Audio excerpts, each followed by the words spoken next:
Мені 16. І до минулого літа найстрашнішим, що траплялось в моєму житті, була контрольна з алгебри.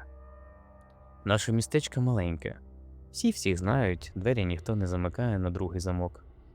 А найбільша подія року – ярмарок урожаю на центральній площі. Тому, коли зникла Соломія Костюк, дівчинка з паралельного класу, спочатку всі казали, що вона просто втекла до хлопця в сусіднє місто. Через 2 тижні її знайшли в лісосмузі за трасою. Слідство швидко зайшло в глухий кут. Жодних свідків, жодних слідів боротьби. Тільки тіло і питання без відповідей. Сни почалися через тиждень після похорону. Мені снилось, ніби я стою на нашій шкільній спортивній площадці. Тільки ніч і немає жодного звуку. Ані цвіркунів, ані вітру. Повна ватяна тиша. Соломія стояла біля воріт, у тій самій куртці, в якій її бачили востаннє. Обличчя бліде, майже прозоре, з тінями під очима, глибокими, як синці. Вона не говорила. Просто дивилась на мене і піднімала руку, вказуючи кудись за моєю спиною. Я обертався і бачив в'язану шкарпетку, наполовину закінчену, з 4 спицями, що стирчали з клубка вовни, покинутого просто на землі. Прокинувся я в холодному поті, з відчуттям, що щойно отримав повідомлення, зашифроване так, ніби хтось боявся говорити прямим текстом навіть у вісні. Я нікому не розповів. Хто повірить 16-річному пацану, який каже, що бачив у вісні мертву однокласницю з клубком вовни? Списав усе на стрес, на новини, які місяцями муляли в голові. Сон повторився через 3 ночі. Цього разу Соломія стояла не сама. Поруч із нею ще одна постать. Старший хлопець, якого я не впізнав одразу, поки не пригадав старі шкільні фотографії в коридорі, під якими висіла табличка «Пам'яті випускників».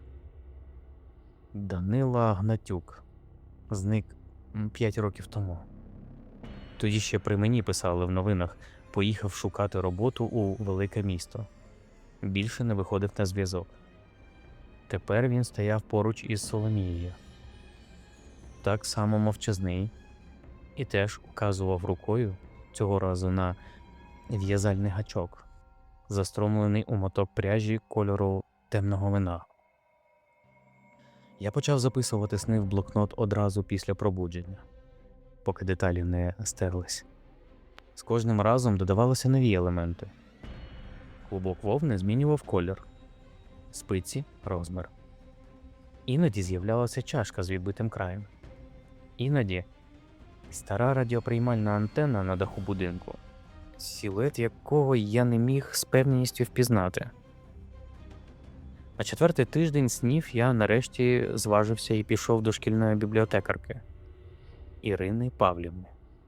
Не тому, що вона мала стосунок до слідства, а тому, що вона єдина доросла в моєму житті, яка ніколи не відмахувалася від дивних питань. Я обережно, ніби жартома, спитав її, чи не знає вона, хто в місті добре в'яже. Можливо, продає вироби на ярмарку. Вона задумалась і назвала кілька імен, серед яких баба Килина. Старенька, зі старого будинку, біля цвинтарної огорожі, яка десятиліттями продавала на ярмарку шкарпетки, светри і рукавиці. І про яку в місті знали хіба те, що вона дуже добра, завжди пригощує дітей цукерками, коли ті приходять по вироби для бабусі. Ім'я нічого мені не сказала тоді, просто ще одна бабуся серед десятків. Наступний сон змінив усе. Мені наснилось, ніби я йду вздовж цвинтарної огорожі, і Соломія з Данилом йдуть поруч. Тепер уже мовчки показуючи не на предмети, а на будинок. Маленький, з блакитними віконцями, город з жоржинами, ганок, застелений домотканною доріжкою. Я впізнав його миттєво. Будинок баби Килини, повз який ходив у школу щодня останні 10 років, навіть не помічаючи його, як не помічаєш повітря. У сні двері будинку причинялись самі, і зсередини лунав звук, рівномірний, механічний. Стукіт спиць одна об одну швидкий, нервовий, наче хтось в'язав у нестямі, поспішаючи закінчити до якогось невідомого дедлайну. Соломія повернула до мене обличчя, і вперше за весь цей час її губи розтулилися. Хоча звуку не було, я просто зрозумів слова по рухах губ, як розумієш субтитри без звуку. Вона рахує петлі так само, як рахувала наші хвилини. Я прокинувся з відчуттям, що більше не можу мовчати, але й розповісти теж не міг. Хто в поліції відкриє справу проти улюбленої бабусі містечка через сни підлітка? Я вирішив подивитись сам. Наступного дня під приводом купівлі рукавиць для матері на день народження я зайшов до баби Килини вперше за життя. Будинок усередині виявився охайним до стерильності. Жоден предмет не стояв не на своєму місці, наче господиня боялася хаосу фізично. На стінах вишиванки, ікони, фотографії давно померлого чоловіка. Звичайний дім звичайної старенької. Але поки вона рахувала гроші за рукавиці, я побачив у прочиненій двері комори моток пряжі кольору темного вина. Точнісінько такий, як у моєму сні. І поруч в'язальний гачок із незвичною різьбленою кістяною ручкою, яку важко було б не впізнати вдруге. Серце заколотало так, що, здавалось, баба Килина мусила почути стукіт крізь стіни грудної клітини. Вона перехопила мій погляд, і на секунду, лише на секунду, її обличчя, зазвичай м'яке і привітне, застигло в вираз, якого я не міг забути ще довго. Холодний, оцінюючий. Зовсім не старечий погляд, ніби крізь зморшки на мене раптом визирнуло щось молодше, гостріше і набагато небезпечніше. «Любиш темні кольори, синку?» – спитала вона лагідно, ніби нічого їй не було, простягаючи здачу. «Це моток для особистого замовлення. Дехто любить, щоб речі були зроблені саме з такої пряжі». Каже, вона тепліше за інші. Я вийшов з дому, стримаючи бажання побігти. Серце гупало аж у скронях.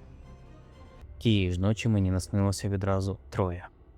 До Соломії Данила додалася ще одна постать – жінка, років 30, якої я взагалі не впізнав, у робочому халаті зі значком продавчині на грудях.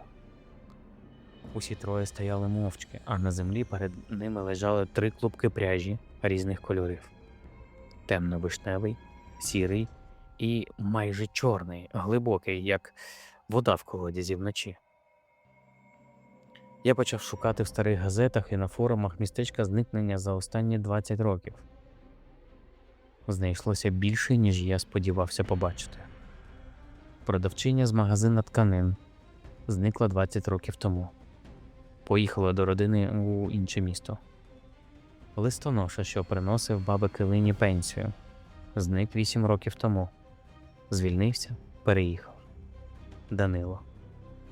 Тепер Соломія. Усіх поєднувало одне. Усі вони, за свідченням сусідів, заходили до баби Килини по вироби чи по якісь дрібні справи в останні дні перед зникненням.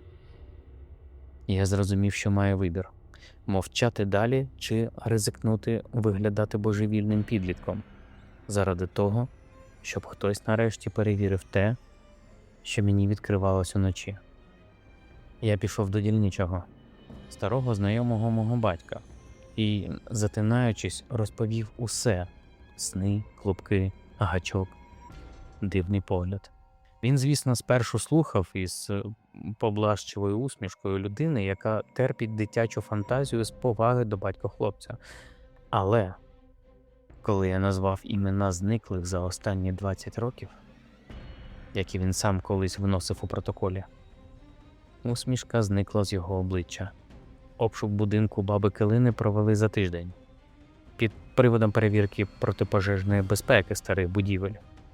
Офіційно так і не наважилося згадати підлітка і сни в жодному документі. У льоху під погребом, замаскованому стосом дров і старих в'язальних комишів, знайшли те, що дільничий потім уже сивий і мовчазний назвав найгіршим за всю кар'єру.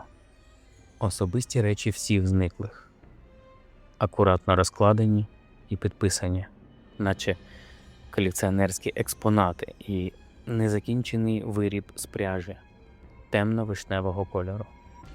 Той самий моток, недов'язаний рукав светра, розміром точнісінько на Соломію. На допиті баба Килина, за словами дільничого, не проронила жодної сльози, жодного пояснення, тільки одну фразу, сказану рівним, спокійним голосом, який жодного разу за все її життя в місті не чув від неї ніхто. Мені просто подобалось, щоб хтось чекав на завершений виріб. А коли він закінчений, навіщо їм ще жити? Її забрали з будинку тихо, без наручників на очах у сусідів. Літня жінка, підозрювана в справі, у яку ніхто досі не міг повірити. Сни припинились тієї ж ночі, коли з льоху дістали останню з речей. Соломія більше мені не снилась. Тільки один єдиний раз, наостанок. Вона з'явилась уже без тіней, під очима, майже спокійно, і сказала перше і останнє слово за весь цей час, яке я почув наяву, не по губах. Дякую, що дорахував петлі до кінця. Я досі живу в тому ж містечку. Будинок баби Килини стоїть порожній. Віконці забиті. Город заріс жоржинами, які ніхто вже не доглядає. Іноді, проходячи повз, я чую, чи це тільки здається, тихий рівномірний стукіт спиць за забитими вікнами. Хоча в будинку вже 3 роки немає електрики і точно нема нікого живого. Мати досі носить рукавиці, куплені того дня. І я жодного разу не наважився сказати їй, з якої пряжі вони зроблені.